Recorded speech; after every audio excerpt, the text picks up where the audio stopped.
Assalamualaikum warahmatullahi wabarakatuh.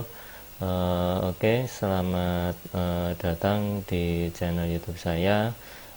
Kali ini saya akan membagikan video pembelajaran tentang dasar-dasar kefarmasian yang nanti akan saya sampaikan untuk kelas 10 farmasi klinis dan komunitas. Adapun untuk materi ini nanti tetap setelah menyimak materi ini nanti saya harapkan tetap mengerjakan post-test yang pada link yang sudah disediakan. Kemudian untuk materi ini kita akan melanjutkan pokok bahasan yang kemarin, di mana kemarin kita sudah mempelajari berbagai macam bentuk sediaan seperti ini. Nah, sekarang kita masuk ke materi. Adapun nanti misalnya ada pertanyaan, ada komentar, ada kritik, saran, silakan diisi pada kolom komentar ataupun bisa lewat WA dan seterusnya. Oke, kita langsung menuju slide berikutnya. Oke. Ilmu resep. Oke, kita masuk ke pendahuluan. Oke, ilmu resep. Ilmu resep adalah ilmu yang mempelajari tentang cara penyediaan obat-obatan menjadi bentuk tertentu sehingga siap digunakan sebagai obat, ya. Jadi ilmu yang mempelajari ya tentang cara-cara penyediaan obat menjadi bentuk tertentu sehingga siap digunakan. Misalnya yaitu ilmu yang mempelajari tentang misalnya pembuatan paracetamol tablet, ya. Ya, mungkin ada yang sering menggunakan paracetamol. Jadi sebelum menjadi bentuk tablet, maka kita harus menyiapkan dulu obat-obatnya, kemudian bahan-bahan yang lain pembantu, misalnya bahan pengisi, bahan pelicin, dan seterusnya. Yang semula awalnya masing-masing dari bahan tadi berbentuk serbuk, kemudian setelah dijadikan satu menggunakan teknik tertentu, menggunakan alat tertentu sehingga nanti hasil akhirnya menjadi tablet. Nah, tablet tadi juga belum selesai, juga harus dikemas dalam bentuk misalnya dimasukkan dalam blister, dalam misalnya maupun kemasan yang lain, ya. Jadi baru nanti setelah dalam bentuk kemasan kemudian sampai ke tangan pasien maka siap digunakan sebagai obat. Lah, ilmu mulai dari awal tadi penyiapan bahan sampai terakhir obat sampai ke tangan pasien, kemudian siap digunakan sebagai obat. Lah, itu namanya adalah ilmu resep, ya, ilmu yang mempelajari mulai dari awal tadi sampai terakhir siap digunakan sebagai obat. Nah, selain itu ada juga anggapan bahwa ilmu resep ini mengandung sedikit tentang seni atau kesenian, ya. Jadi ada istilahnya, ada artnya atau ada seninya. Jadi tidak hanya baku tetapi juga ada seninya. Nah, karena ada keseniannya tadi, maka ilmu resep juga bisa didefinisikan dengan ilmu yang mempelajari tentang seni meracik obat, ya, atau art of drug compounding, ya. Jadi ilmu seni meracik obat, art of drug compounding, terutama ditujukan untuk melayani resep dari dokter, ya. Jadi seni meracik obat. Nah, itu dikatakan kalau misalnya ilmu resep itu ada kaitannya dengan seni, ya. Jadi mungkin yang dimaksudkan seni itu bukan seni dengan musik dan seterusnya, tetapi ada cara-cara tertentu atau cara-cara khusus, ya, sehingga obat itu bisa digunakan sebagai obat. Oke. Kemudian untuk penyediaan obat ini tadi, ya, yang dimaksud dengan penyediaan ini sebentar. Oke, yang dimaksud penyediaan ini, apa sih yang dimaksud dengan penyediaan itu tadi? Yaitu penyediaan obat-obatan itu mengandung arti pertama, yaitu bisa jadi dia mengumpulkan, ya, pengumpulan bahan baku dan seterusnya. Kemudian pengenalan ya, pengenalan bahan baku. Oh, misalnya obat A sifatnya seperti ini, sifat fisikanya seperti ini, sifat kimianya seperti ini. Lah itu namanya pengenalan. Kemudian pengawetan ya. Jadi nanti supaya obat ini ke tangan konsumen bisa awet, maka biasanya caranya bagaimana? Itu pengawetan. Kemudian pembakuan ya. Artinya obat yang digunakan itu harus bisa dibakukan ya, harus ada bisa distandarkan ya. Jadi kalau tidak ada pembakuan atau tidak ada standarisasi, maka bisa jadi itu tidak bisa digunakan sebagai obat ya. Kalau misalnya tidak baku, misalnya sekarang diproduksi paracetamol 500 mg, ternyata besok dosisnya turun 400 mg, nah itu nggak boleh, itu namanya tidak bisa dibakukan ya, harus ada pembakuan. Kemudian kita masuk ke slide berikutnya. Oke, kita masuk ke sejarah-sejarah dari kefarmasian ya. Jadi kapan sih farmasi ini dikenalkan ke kapan mulai farmasi ini dipelajari? Lah, zaman dahulu, yaitu sebelum farmasi berdiri sendiri atau mungkin farmasi dipelajari, itu zaman dulu banyak sekali para pendeta atau dukun ya istilahnya, atau mungkin orang bijak, itu biasanya memiliki suatu ilmu penyembuhan ya, dimana ilmu penyembuhannya itu biasanya menggunakan tumbuh-tumbuhan ya, menggunakan tumbuh-tumbuhan, salah satunya tumbuh-tumbuhan, mungkin bisa menggunakan dari bagian tubuh dari hewan, atau mungkin bagian dari misalnya mineral, misalnya tanah, batu, dan sebagainya. Nah, dimana pengetahuan tentang penyembuhan tadi berasal dari tumbuh-tumbuhan, hewan, dan mineral. Nah, itu biasanya didapatkan dari pengalaman ataupun biasanya diperoleh secara turun-temurun. Misalnya anaknya jadi dukun atau pendeta atau tabib istilahnya. Kemungkinan besar orang tuanya juga seperti itu, atau mungkin kakek neneknya juga seperti itu. Jadi biasanya turun-temurun ya. Dimana biasanya pendeta itu biasanya kalau ada orang sakit itu dipanggil ke rumah ya, suruh menyembuhkan.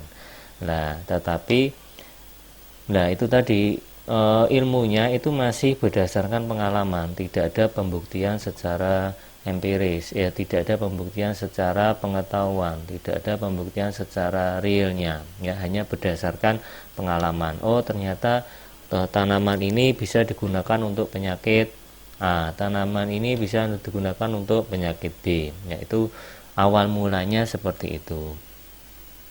Nah, sepanjang sejarah pengetahuan obat-obatan dan penggunaannya untuk penyakit selalu diartikan sebagai sesuatu kekuatan. Ya, jadi istilahnya kalau orang bisa menyembuhkan itu berarti dianggap dia punya kekuatan, misalnya tabib atau dukun. Ya, ketika dia bisa menyembuhkan dengan menggunakan tumbuh-tumbuhan, hewan, dan mineral, nah itu dia dianggap memiliki suatu kekuatan. Ya, padahal kemungkinan besar yang bisa menyembuhkan yaitu tadi karena dia menggunakan tumbuh-tumbuhan, kemudian bagian tubuh dari hewan ataupun mineral. Kemudian dalam Homeric Epic atau istilahnya dalam Yunani itu namanya parmakon, yang berasal ya, jadi farmasi itu awal katanya itu adalah farmakon ya, jadi parmakon. Oke.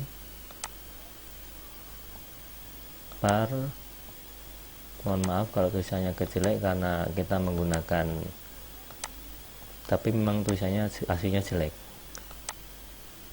Oke. Parmakon. Oke. Nah.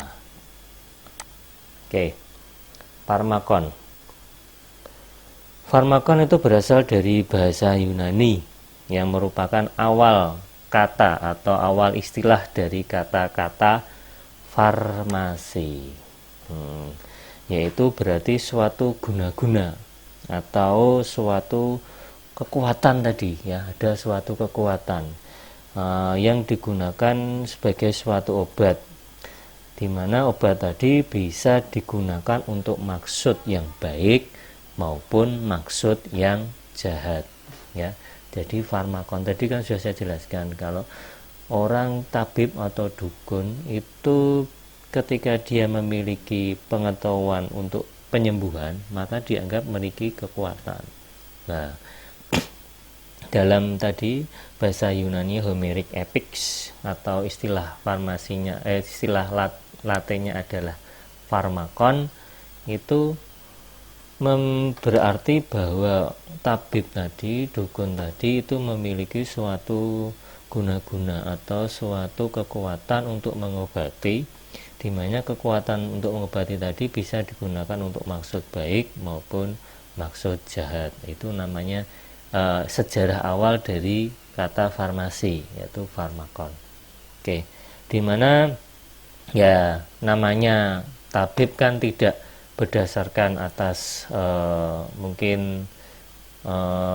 tidak berdasarkan atas pengetahuan, ya, tapi hanya berdasarkan pengalaman. Lah, banyak sekali menemui kegagalan, ya.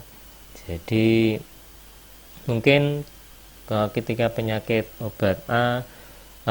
A kemudian diberikan tanaman A misalnya, ada pasien yang sembuh, kemudian ada pasien yang ternyata ketika sakitnya sama, diberikan tanamannya sama, ternyata ada yang tidak sembuh. Nah, itu banyak sekali menimbulkan kegagalan.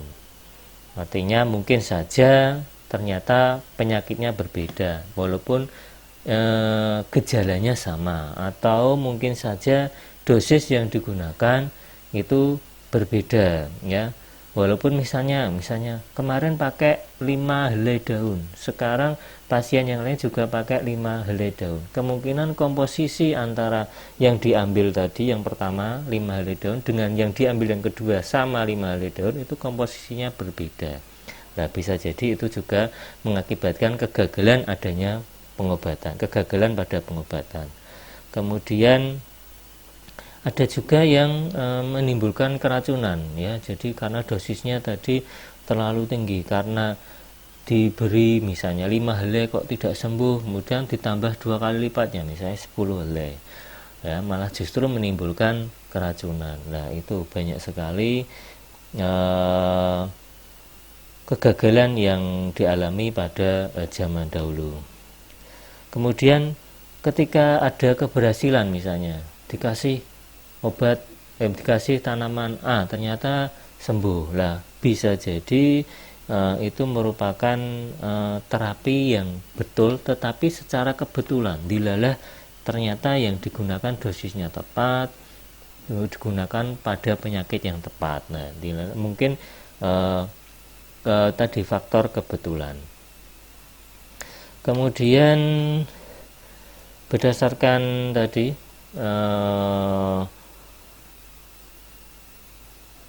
berdasarkan penemuan ahli arkeologi, jadi kita sudah mengarah ke zaman modern, ya. Beberapa para arkeolog itu juga sudah menemukan beberapa tulisan-tulisan, ya, beberapa tulisan-tulisan yang berada di batu tulis sekitar 3000 tahun sebelum Masehi, yang biasanya memuat tentang yang isinya itu memuat formula ataupun ramuan obat-obat yang digunakan pada zaman yang tadi saya ceritakan tadi. Masih ada tabib, masih ada pendeta, dan seterusnya. Nah, ya, diantaranya catatan-catatan formula itu namanya ada, nanti saya akan kasih tahu, yaitu Papyrus Ebers, nanti ada di slide belakang. Yang itu Papyrus Ebers itu bentuknya itu seperti kertas, ya, memang bentuknya. Ya, memang itu bentuknya kertas. Itu panjangnya sekitar 60 kaki, ya, dan lebarnya 1 kaki. Ya, panjangnya 60 kaki. Itu itu luar biasa panjang, di mana di dalam tadi Papyrus Ebers atau kertas yang sepanjang itu tadi itu berisi tentang 800 formula, ya, 800 formula.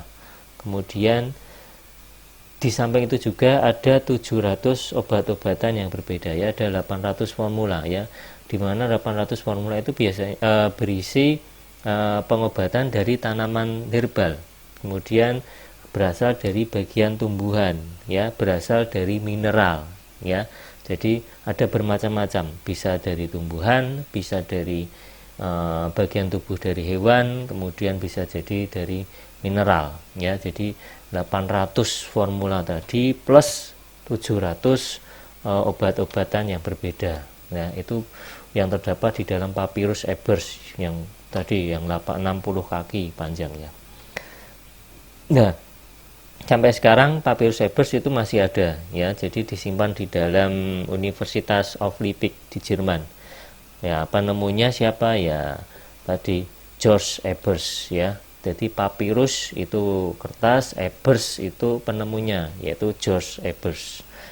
Ya. Kemudian kita masuk ke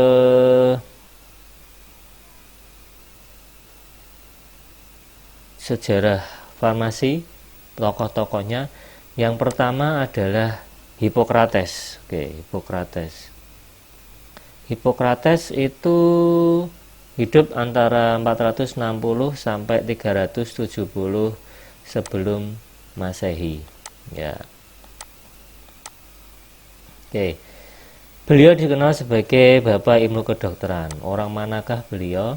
Ya, bisa dilihat dari namanya, yaitu Hippocrates. Hippocrates yaitu orang Yunani, ya. Jadi orang Yunani. Beliau itu memperkenalkan farmasi dan kedokteran secara ilmiah, ya.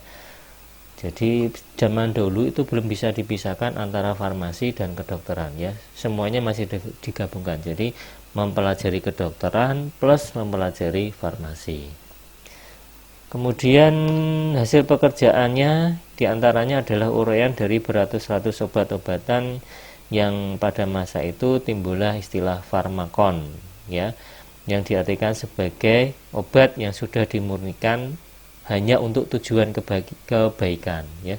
Jadi kalau tadi farmakon istilahnya masih umum, berarti masih istilahnya guna-guna, masih kekuatan. Nah, kalau sudah masih masuk zamannya Hippocrates, itu farmakon berubah definisinya menjadi suatu obat, ya, obat yang sudah dimurnikan yang digunakan untuk tujuan kebaikan, ya.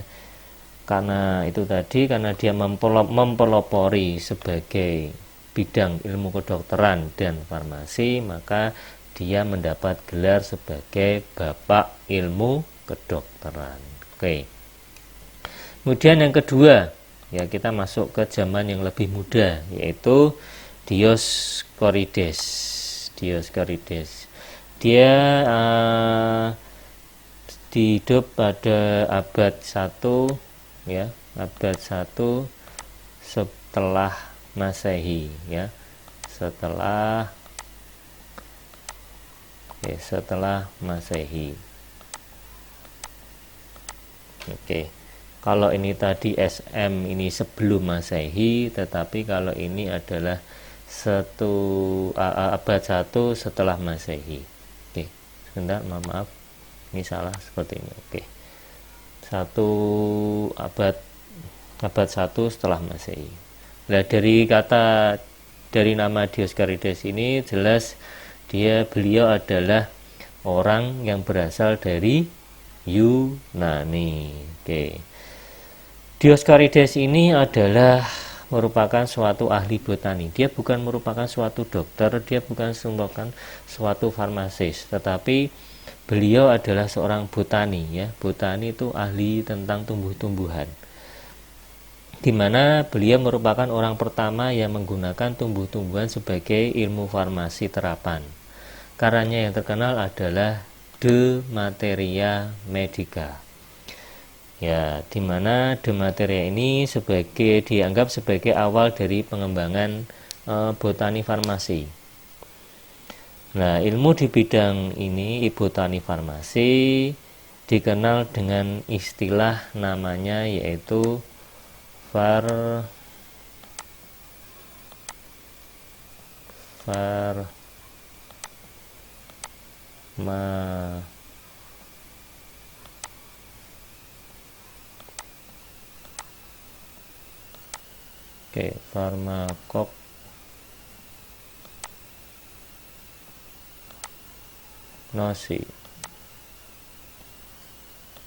Oke, dengan istilah farmakognosi. Ya, apa ini farmakognosi? Lah kita penggal dulu. Farmako, ya, farmako dari kata farmakon, ya, tadi obat, ya. Kita sudah menuju ke modern, ya, obat. Kalau tadi zaman dahulu farmakon adalah kekuatan yang berisi guna-guna, ya. Kalau sudah zaman modern, istilahnya berubah, yaitu merupakan suatu obat. Kemudian gnosis dari kata gnosi, yaitu gnosis yaitu berarti pengetahuan tentang tumbuhan, ya, pengetahuan tentang tumbuhan, ya. Nah, berarti farmako, dari kata farmakon, dan gnosis tumbuhan. Jadi farmakognosi adalah ilmu yang mempelajari tentang pengetahuan obat-obatan yang berasal dari tumbuhan, ya, yang berasal dari tumbuhan. Oke. Obat-obat yang biasanya digunakan ada aspiridium, ada opium, ada ergot, ada hyoscyamus, ada cinnamon. Oke. Kalau misalnya nanti tidak paham tulisannya, nanti saya sertakan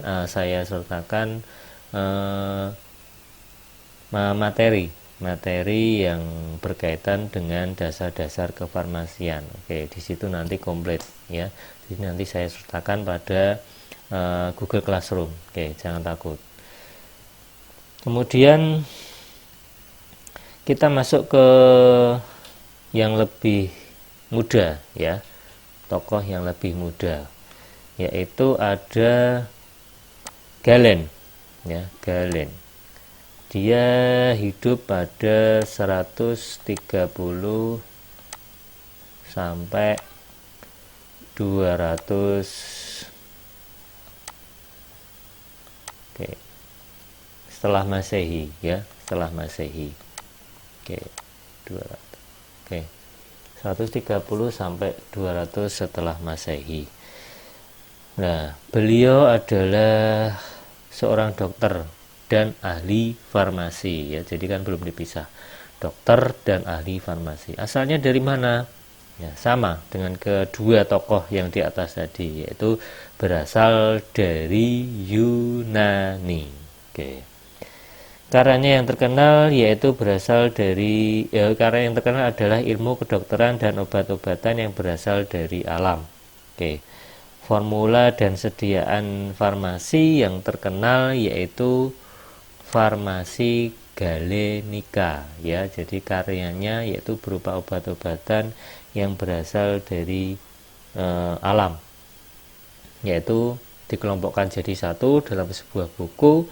Nah, namanya adalah farmasi Galenica, di mana formula yang ada di dalam farmasi Galenica ini ada yang terkenal, yaitu galen serat, ya. Galen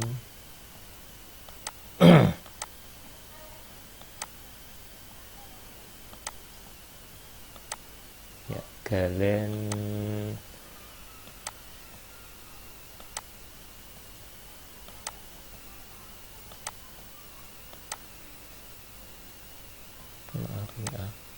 Oke, galen serat.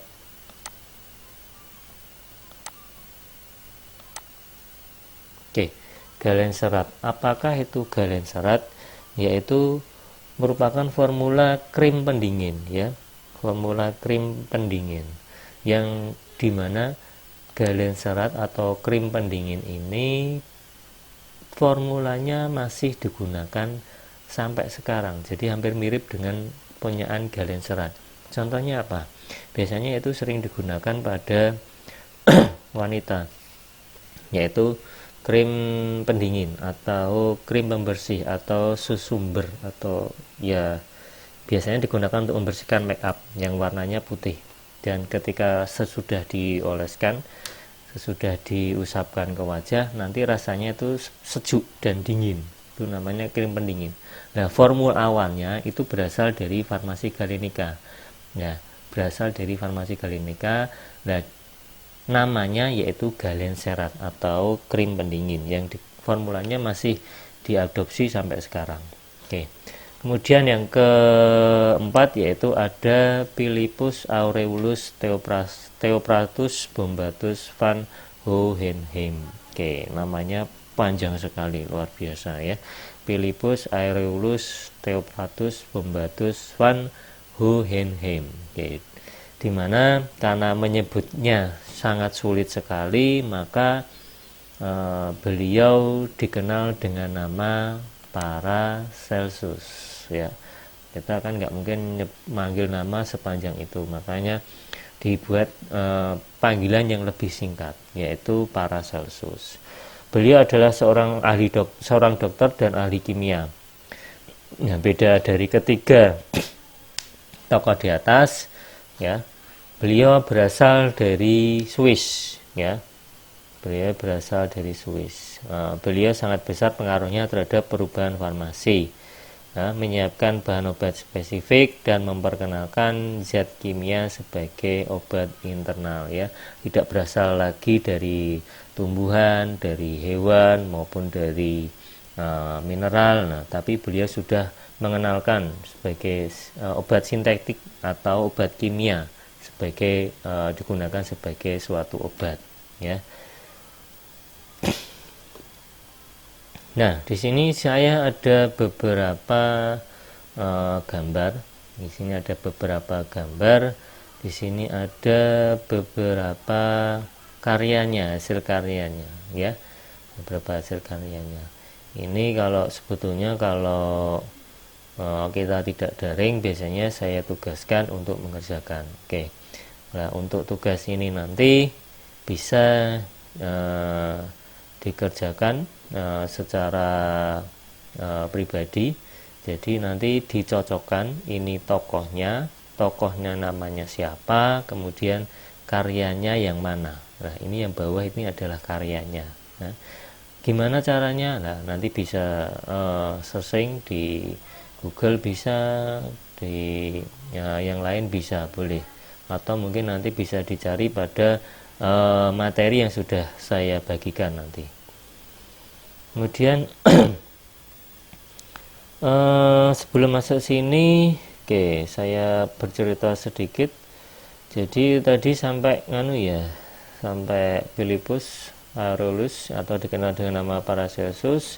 Nah, bagaimana perkembangan farmasi dari setelah Paracelsus sampai sekarang ini, yaitu farmasi tetap merupakan suatu fungsi dari kedokteran ya. Jadi setelah Paracelsus ini sendiri, itu farmasi masih jadi satu dengan ilmu kedokteran, di mana pengetahuannya farmasi dan kedokteran itu dijadikan satu. Nah, sampai meningkatnya jenis obat-obatan dan semakin rumitnya cara pembuatan yang membutuhkan para ahli untuk dapat mencurahkan segenap perhatiannya, maka secara resmi ilmu farmasi dipisah dari kedokteran mulai tahun 1240 Masehi. 1240 Masehi. Setelah Masehi ya. 1240 setelah Masehi ya. Jadi dipisah, mulai dari sini dipisah ya. Jadi antara dokteran sendiri, farmasi sendiri, karena tadi semakin rumitnya obat-obatan, semakin butuh tenaga ahli, maka nggak mungkin dokter juga bikin obat ya, nggak mungkin. Makanya harus dipisah. Dokter ya fungsinya hanya mendiagnosa pasien, memeriksa pasien, nah kemudian untuk membuat obatnya diserahkan pada seorang farmasis. Oke. Nah, siapa yang berjasa memisahkan ilmu farmasi dan kedokteran, yaitu beliau adalah raja dari Jerman, yaitu Raja Frederick II ya. Jadi ada raja dari Jerman yaitu Frederick II, yaitu dia memisahkan memisahkan antara farmasi dan kedokteran. Nah, di pemerintahnya itu disebut dengan tu sisilis, yaitu ya tadi dekret, istilahnya dekret.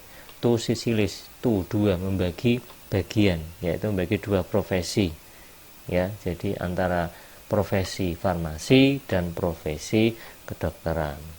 Kemudian berkembang lagi. Nah, setelah dari Frederick II tadi kan sudah dipisah. Nah, kemudian ilmu farmasi baru menjadi ilmu pengetahuan yang sesungguhnya pada abad ke-17. Pada abad ke-17 di Perancis. Pada tahun 1797 berdiri sekolah farmasi yang pertama. Sekolah farmasi pertama di Perancis. Ya. Buku tentang farmasi mulai diterbitkan, ya.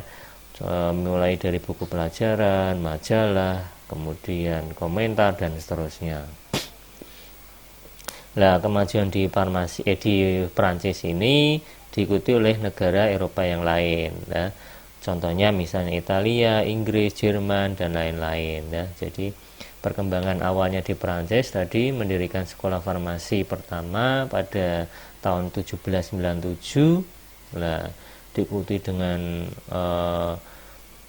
memberikan buku-buku pelajaran tentang farmasi, majalah, kemudian komentar-komentar dan seterusnya. Nah, kemudian setelah negara Eropa yang tadi yang lainnya ikut dengan Prancis, kemudian baru di Amerika berdiri pertama kali sekolah farmasi, yaitu pada tahun 1821 yang berada di Philadelphia. Ya. Setelah dari situ, maka perkembangan ilmu pengetahuan farmasi mengalami perkembangan, ya, mengalami perkembangan, maka ilmu farmasi itu kan banyak sekali. Nah, itu dipecah lagi menjadi tadi farmakologi yang mempelajari tentang obat-obat terhadap penyakit, ya.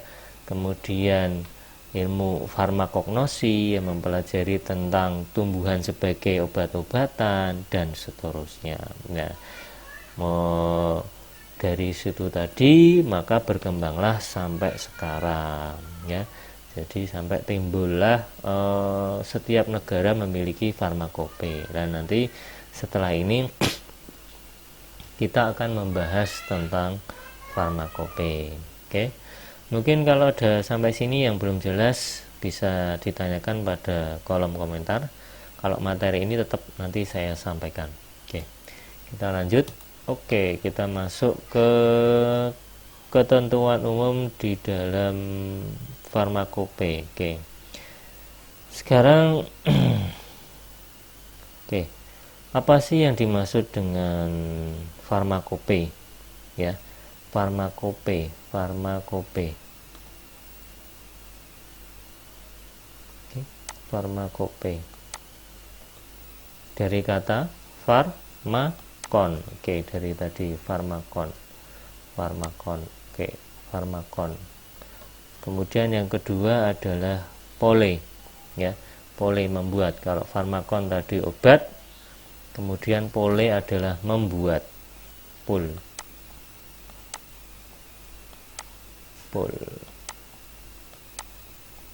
Oke. Farmakon dan pole. Farmakon tadi obat, pole adalah membuat, ya. Jadi farmakope adalah buku yang memuat persyaratan kemurnian, sifat kimia dan fisika, cara pemeriksaan, serta beberapa ketentuan lain yang berhubungan dengan obat-obatan, ya. Jadi itu adalah istilah farmakope. Berarti setiap negara punya farmakope. Pasti setiap negara farmakope, karena itu tadi setiap negara itu pasti punya panduan sendiri tentang bahan-bahan obat, ya. Mungkin farmakope Indonesia berbeda dengan farmakope yang berada di Amerika, ya. Mungkin juga sama dengan farmakope yang berada di Belanda, karena kita pernah dijajah Belanda, atau mungkin juga hampir sama dengan farmakope Jepang yang dipunyai Jepang, ya. Mungkin saja karena kita juga pernah dijajah oleh Jepang. Nah, seperti itu. Tapi setiap negara itu pasti punya farmakope, karena itu tadi farmakope itu isinya adalah tentang persyaratan kemurnian bahan obat, kemudian tentang sifat kimia dan fisika dari bahan obat, kemudian cara memeriksa gimana, kemudian beberapa ketentuan lain yang berhubungan dengan obat-obatan. Nah, itu pasti setiap negara memiliki. Kalau Indonesia biasanya namanya adalah Farmakope Indonesia itu, atau istilah dengan FI ya. Kalau misalnya negara Amerika namanya apa? Yaitu USP. USP ya. United States Pharmacope ya, United States Pharmacope ya. Kemudian Belanda punya ya, jadi namanya kalau di Belanda yaitu Nederland Pharmacope ya. Nah, kemudian kalau Inggris ada, yaitu disingkat dengan istilah BP ya, bukan Bambang Pamungkas ya, atau Bapak ya, bukan, tetapi adalah British Pharmacope ya, British Pharmacope. Oke. Di Indonesia sendiri gimana sih sejarah perkembangan dari awal mula Farmakope Indonesia itu punya, itu awal mulanya bagaimana? Nah, itu nanti akan saya jelaskan pada pertemuan berikutnya. Oke, pada video pembelajaran berikutnya.